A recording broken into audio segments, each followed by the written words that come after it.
Bom dia a todos os presentes, queridos alunos, professores. Damos início ao primeiro painel deste programa, primeiro seminário ítalo-brasileiro, realizado aqui pela Unibrasil e a Pontifícia Universidade Católica do Paraná. E damos início, então, ao seminário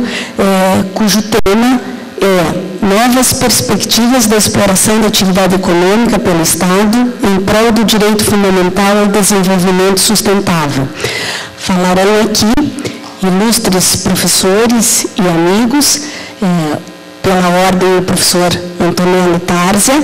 que é doutor em Direito Público pela Universidade de Pavia, professor titular de Direito Público Comparado da Universidade Luiz Monnet de Bari, professor adjunto de Direito Constitucional e Econômico da Universidade de Bocconi de Milão, autor de várias obras, entre elas uma publicada aqui no Brasil pela editora Juruá, que trata da matéria das autonomias locais italianas.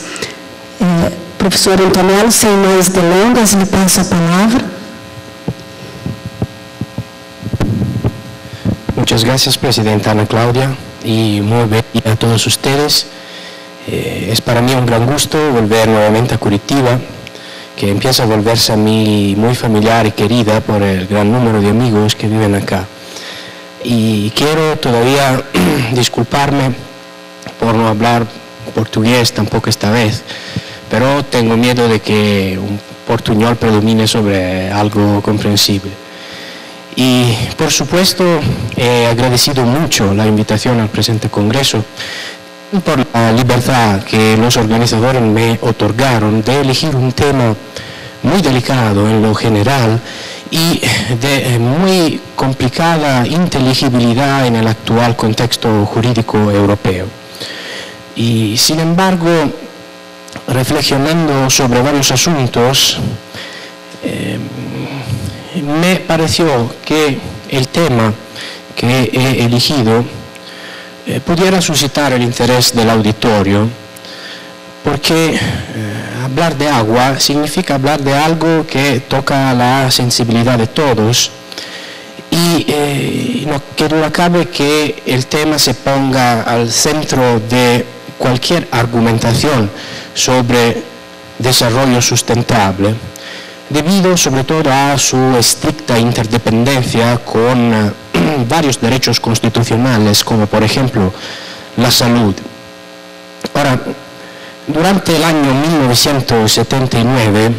excavaciones arqueológicas en los alrededores de Zaragoza, en España, dieron a conocer el bronce de Contella de la Isca, una inscripción latina de bronce que compendia una sentencia dictada en el año 87 a.C., recopilatoria de una disputa entre dos localidades cuanto a la construcción de un acueducto. Y en nuestra experiencia, entonces, encontramos varios hallazgos muy sobresalientes de la guerra de aguas que potencialmente hoy en día está destinada a combatirse a nivel universal. Y en muchas ocasiones, como atesta, por ejemplo, el reciente acuerdo sobre el acuífero guaraní, se advierte la necesidad de convenios de derecho internacional para el disfrute de recursos hídricos transfronterizos. Y si no es así, se puede llegar a conflictos armados u ocupaciones contrarias al derecho internacional, como en el caso de los Altos del Golán, donde se originan los afluentes del río Jordán, de que Israel obtiene gran parte de sus aguas. Y todo lo anterior, en mi opinión, nos prueba la íntima relación, quizás la común fecha de nacimiento, entre derecho público y régimen jurídico de las aguas, que en un memorable ensayo evocó nuestro profesor italiano Massimo Severo Giannini. Y me parece, por lo tanto, apropiado establecer con adelanto según cuál enfoque entiendo articular mis argumentaciones. En la cuarta feira, mi amigo Saverio Di Benedetto, que está allá, nos ha argumentado sobre la responsabilidad empresarial bajo el prisma del derecho internacional y de su complicada lucha en contra la soft law. Y al examinar la cuestión de la perspectiva del constitucionalista, podemos decir que estamos combatiendo el mismo enemigo. Y intentaré, por lo tanto, ahondar el tema en la perspectiva de la mano visible del derecho, de los instrumentos clásicos de hard law, primeramente constituciones y legislación parlamentaria, para intentar responder a un interrogante fundamental. El difícil aprovechamiento de los recursos hídricos en la perspectiva de aquella solidaridad intergeneracional sobre que se fundamenta el concepto de desarrollo sustentable es un problema de modelo de gobernanza, de apropiado modelo de regulación, o más bien trátase de un problema radicado en la relación entre el marco agiológico de varias generaciones de constituciones y los efectos perversos del largo plazo que ciertas políticas públicas ultraliberistas, que han acomodado tanto el capitalismo en su fase de madurez, cuanto los sistemas administrativos a los tiempos del abandono de sus rasgos de command and control de los sistemas económicos. Ahora, en varias constituciones recién nacidas, como por ejemplo Bolivia o la misma constitución ecuatoriana del año 2008, que contiene nada menos como 19 artículos dedicados al tema del agua, se han introducido varias normas dirigidas a amparar un supuesto y pretendido derecho fundamental al agua, teleológicamente definido como bien común. Y en mi opinión esto origina un segundo interrogante fundamental. ¿Es suficiente su consagración constitucional para que este pretendido derecho se vuelva real y efectivo? Ahora, todo lo anterior se acompaña en los últimos años a un replanteamiento de la perspectiva de análisis jurídico del tema, en cuanto se haya tomado conciencia de que el agua no es un bien económico ordinario, si bien por el contrario un elemento ecológico indispensable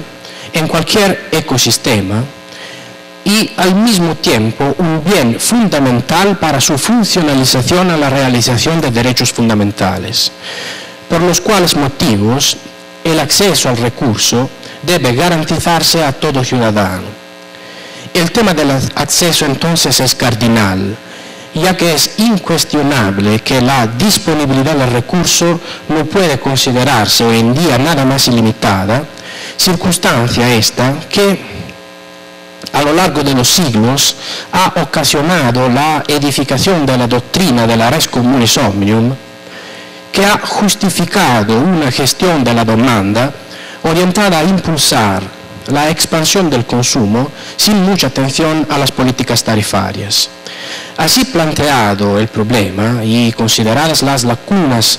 que caracterizan el sistema italiano, cabe ilustrar cómo el Tribunal Constitucional italiano en los últimos años se haya enfrentado con el problema de la interpretación de un marco constitucional dibujado en otros tiempos y bajo el prisma de categorías jurídicas que tal vez hoy en día son anacrónicas.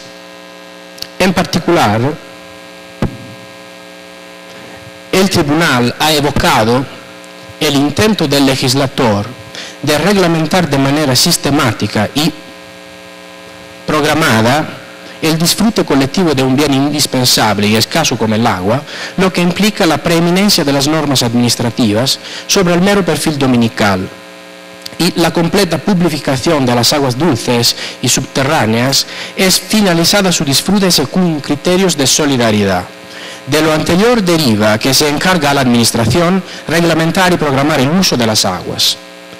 Ha establecido además que las normas de disciplina de las aguas se insertan en la materia de la tutela del medio ambiente, de exclusiva competencia estatal, ya que se dictan para evitar todo derroche de recursos, favorecer su renovación, amparar los derechos de las futuras generaciones y, entre otros, un ambiente viable, un medio ambiente viable. lo cual último medio ambiente, esto sí, dijo la Corte Constitucional italiana, encarna un derecho fundamental. Al fin, la fijación misma de la tarifa hídrica debe considerarse como un instrumento indirecto de las políticas públicas ambientales en cuanto idónea a condicionar las preferencias de los usuarios.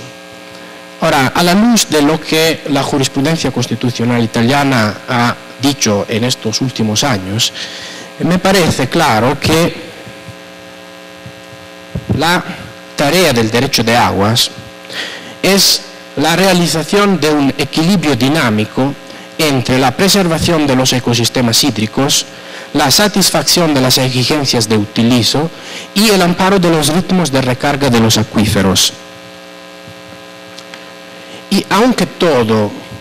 lo anterior aparezca muy razonable, en Italia actualmente hay mucha confusión sobre el tema,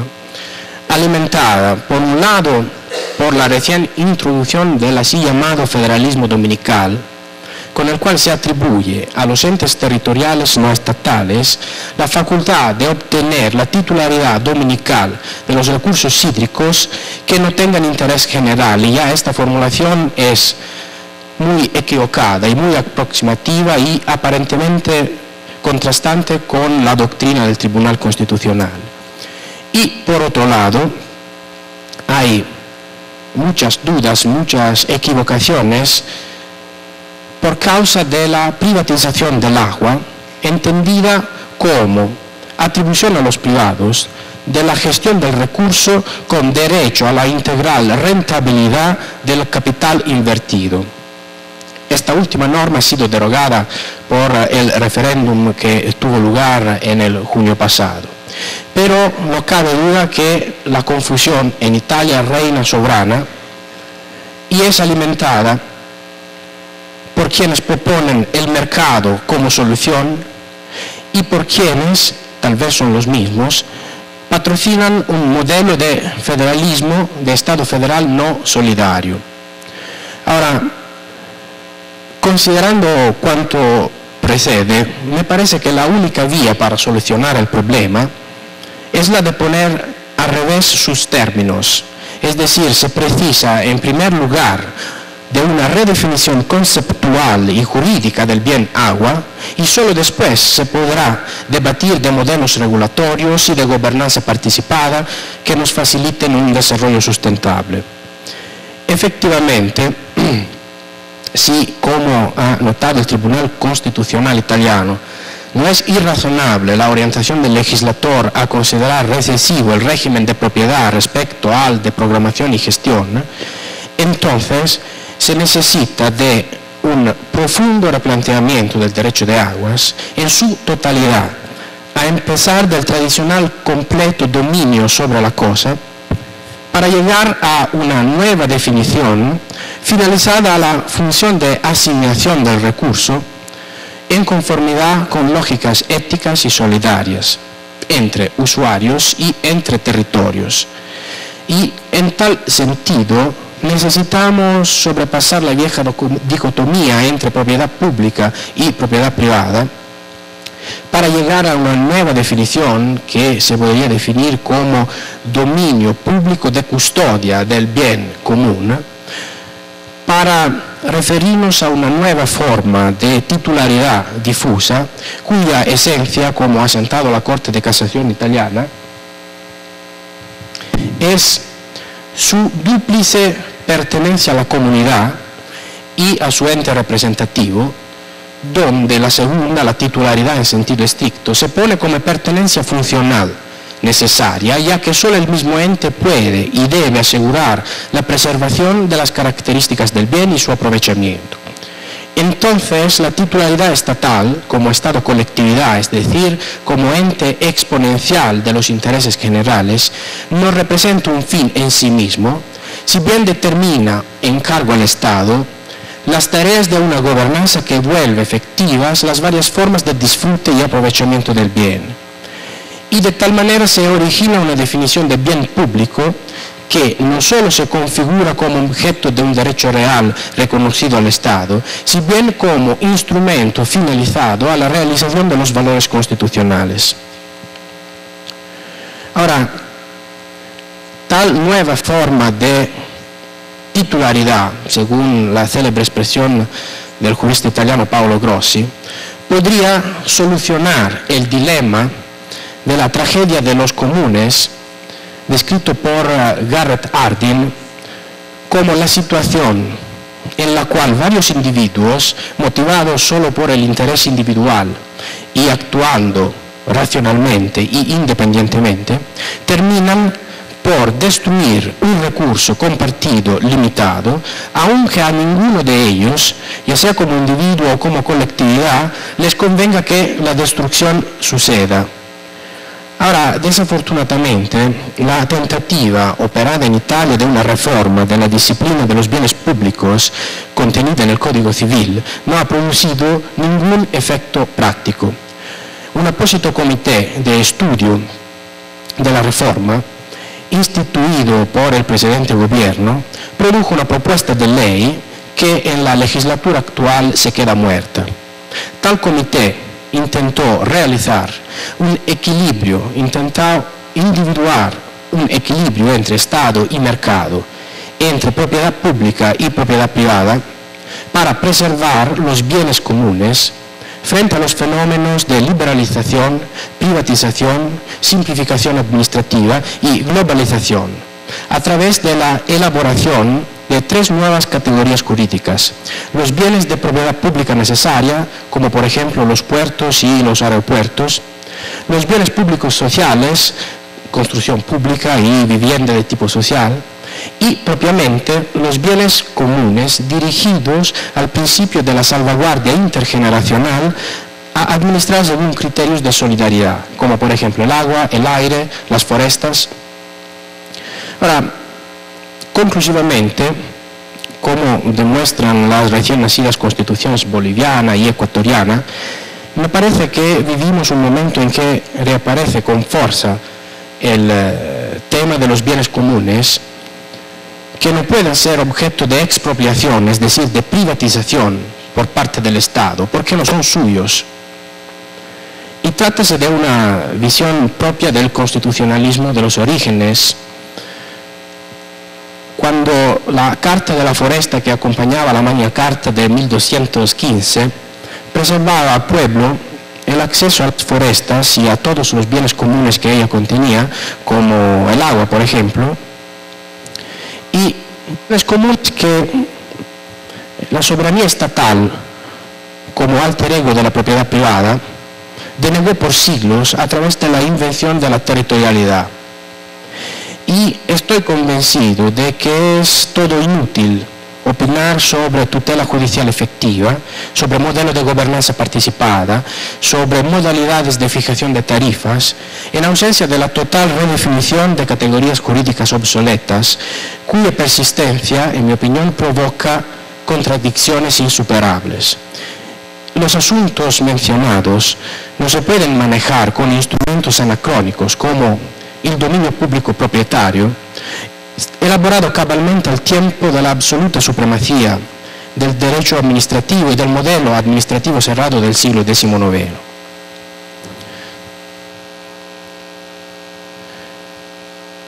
Entonces, la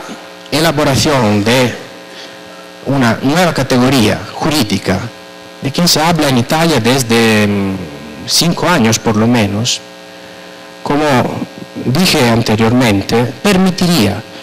de enfrentar con nuevas categorías jurídicas fenómenos que están provocando muchas dudas y muchas reflexiones en los estudiosos de derechos públicos. Y lo que es cierto, en mi opinión, es que no necesitamos de nuevas guerras de Cochabamba y que no se puede hablar de derecho fundamental al agua, o mejor dicho, del agua como bien fundamental, funcionalizado a la realización de derechos fundamentales, cuando la filosofía egoística y ordoliberal imperante actualmente pretende